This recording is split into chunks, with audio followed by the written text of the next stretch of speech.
ગુજરાત પર શું બર્ડ ફ્લૂનું સંકટ તોડાઈ રહ્યું છે? મહારાષ્ટ્રના સરહદી વિસ્તારમાં નવાપુરમાં બર્ડ ફ્લૂના હાહાકાર બાદ હવે ગુજરાતનું વહીવટી તંત્ર એક્શન મોડમાં આવ્યું છે. જી હા, તાપી, સુરત અને ડાંગ જિલ્લાની સરહદો પર હાઈ એલર્ટ જાહેર કરી દેવાયું છે. શું છે અત્યાર સુધીની સ્થિતિ જોઈએ. નવાપુર ગુજરાતની એકદમ નજીક હોવાથી રાજ્ય સરકારે કોઈ પણ પ્રકારની ઢીલાસ રાખવા માંગતી નથી. તાપી, સુરત અને ડાંગ જિલ્લાની ચેકપોસ્ટ પર કડક નજર રાખવામાં આવી રહી છે.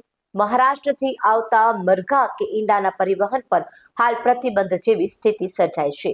રાજ્યના મંત્રી પ્રફુલ પાનસેરિયાએ સ્થિતિ સ્પષ્ટ કરતા જણાવ્યું છે કે ગુજરાતના નાગરિકોએ હાલ ગભરાવાની જરૂર નથી, પરંતુ તકેદારીના ભાગરૂપે તમામ સરહદી વિસ્તારોમાં પશુપાલન વિભાગને સતર્ક કરી દેવાયા છે. ચેકપોસ્ટ પર દરેક વાહનોનું સઘન ચેકિંગ હાથ ધરવામાં આવી રહ્યું છે, જેથી સંક્રમણ ગુજરાતમાં ન પ્રવેશે. તો બીજી તરફ મહારાષ્ટ્રના નંદુરબાર જિલ્લાના નવાપુરમાં સ્થિતિ અત્યંત ગંભીર છે. અહીં છેલ્લા 4 દિવસમાં 2 લાખથી પણ વધુ મરઘાઓને મારી નાખવામાં આવ્યા છે. વહીવટી તંત્ર દ્વારા 150 કર્મચારીઓની 25 ટીમો બનાવીને મોટા પાયે કલિંગ ઓપરેશન હાથ ધરાયું છે.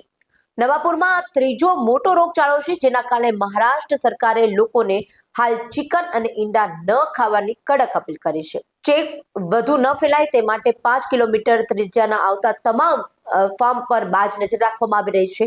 મહારાષ્ટ્ર સરકારે તો એડવાઇઝરી જાહેર કરી છે, પણ સુરક્ષાના ભાગરૂપે અત્યારે થોડા દિવસ ઈંડા કે ચિકન ખાવાનું ટાળવું એ જ તમારા અને તમારા પરિવાર માટે હિતાવહ રહેશે.